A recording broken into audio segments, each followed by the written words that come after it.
రాత్రి తుఫానుగా బలపడింది. రెమల్ తుఫానుగా ఇది బలపడింది. ఈరోజు ఉదయం మరింత తీవ్రత పెరిగి తీవ్ర తుఫానుగా కొనసాగుతున్న పరిస్థితి ఉంది. ప్రస్తుతం ఇది 19.5 డిగ్రీ ఉత్తర అక్షాంశం దగ్గర ఇక్కడ కేంద్రీకృతం అయ్యింది. రానున్న గంటల్లో మరికాస్త ఉత్తర దిశగా కదులుతూ ఇది బంగ్లాదేశ్ పరిసర ప్రాంతంలో తీరం దాటే అవకాశం ఉంది. ప్రస్తుతం ఇది కెంపుపురాకి దక్షిణ నైరుతి దిశగాను, అలాగే సాగర్ ఐలాండ్స్కి నైరుతి దిశగా ఆగ్నేయంగా కేంద్రీకృతం అయ్యింది.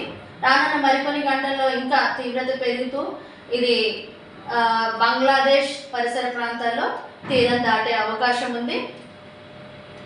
దీని యొక్క ప్రభావం అనేది విండ్ స్పీడ్ అనేది ఇక్కడ ఎక్కువ ఉంటుంది. ఇవాళ సెంట్రల్ బేలో అయితే కనుక 80 to 90 గస్టింగ్ టు 100 kmph వరకు ఉంటున్నాయి.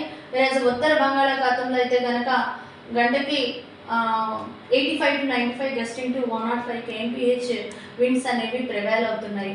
దీని యొక్క ప్రభావం అంతా కూడాను ఇటు ఒడిస్సా, వెస్ట్ బెంగాల్, బంగ్లాదేశ్ అలాగే నార్త్ ఈస్ట్ స్టేట్స్ మీద ఉండనుంది.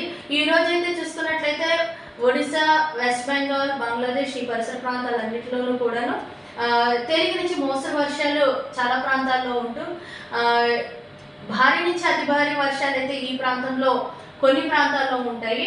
ఈ ప్రాంతాల్లో అయితే కనుక ఈ బంగ్లాదేశ్ అలాగే వెస్ట్ బెంగాల్ ఈ ప్రాంతాలన్నింటిలో కూడాను కొన్ని ప్రాంతాల్లో భారీ నుంచి అతి భారీ వర్షాలు ఉంటాయి. ఇక్కడైతే కనుక భారీ వర్షం నమోదయ్యే అవకాశం ఉంది.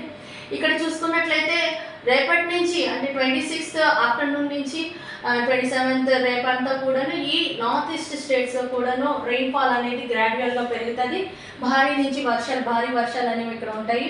ఈరోజు చూసుకున్నట్లయితే ఇంకా ఈరోజు మధ్యాహ్నం నుంచి ఈ ప్రాంతాల్లో అత్యంత భారీ వర్షాలు కూడా నమోదవడానికి అవకాశం ఉంది. ముఖ్యంగా వెస్ట్ బెంగాల్లో ఉన్నటువంటి హౌరా, హుగ్లీ ఈ ప్రాంతాల్లో కూడా చాలా రెయిన్ఫాల్ ఎక్కువగా ఉంటుందని ఇప్పటికే అంచనాలు వేయడం జరిగింది.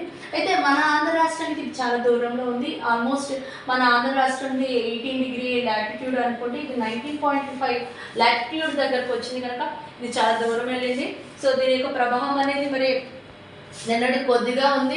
అవుటర్ బ్యాండ్స్ రావడం వల్ల ఇప్పుడు మరి ఇంకా పైకి వెళ్ళిపోవడం వల్ల ఆల్మోస్ట్ మనకి ఎండ వాతావరణం అనేది అక్కడక్కడ ఉంటుంది.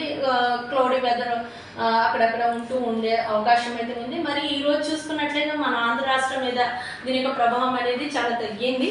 ఇప్పటికే తగ్గింది. అక్కడక్కడ ఎండ వాతావరణము లైట్ క్లౌడింగ్ అనేది కూడా అక్కడక్కడ వస్తున్న పరిస్థితి ఉంది. ఈరోజు చూసుకున్నట్లయితే చాలా ప్రాంతాల్లో ఎండ వాతావరణం ఉంటుంది. అలాగే 1 లేదా 2 చోట్ల తేలికపాటి వర్షాలు ఉండే అవకాశం ఉంది. ఈ వర్షాలు కూడాను తేలికపాటి వర్షాలు ఈవెన్ సాయంత్రం వేళలో ఉండే అవకాశం అయితే కనబడుతుంది. ఈ రోజైతే చూసుకున్నట్లయితే ఎక్కువ నార్త్ కోస్ట్ ఆంధ్రప్రదేశ్లోనే ఈ అవుటర్ బ్యాండ్స్ చాలా లైట్ క్లౌడ్స్ అనేవి వస్తున్నాయి.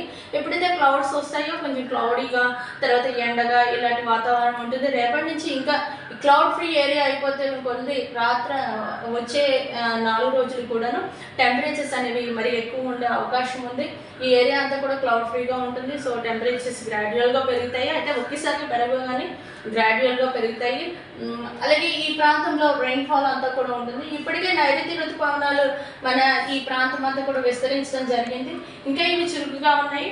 రానున్న రోజుల్లో మరి కాస్త చురుకుగా వచ్చి మన ప్రాంతాలకు కూడా కవర్ అయ్యే అవకాశం అయితే కనబడుతోంది. ఇది ప్రస్తుతమైనటువంటి అప్డేట్.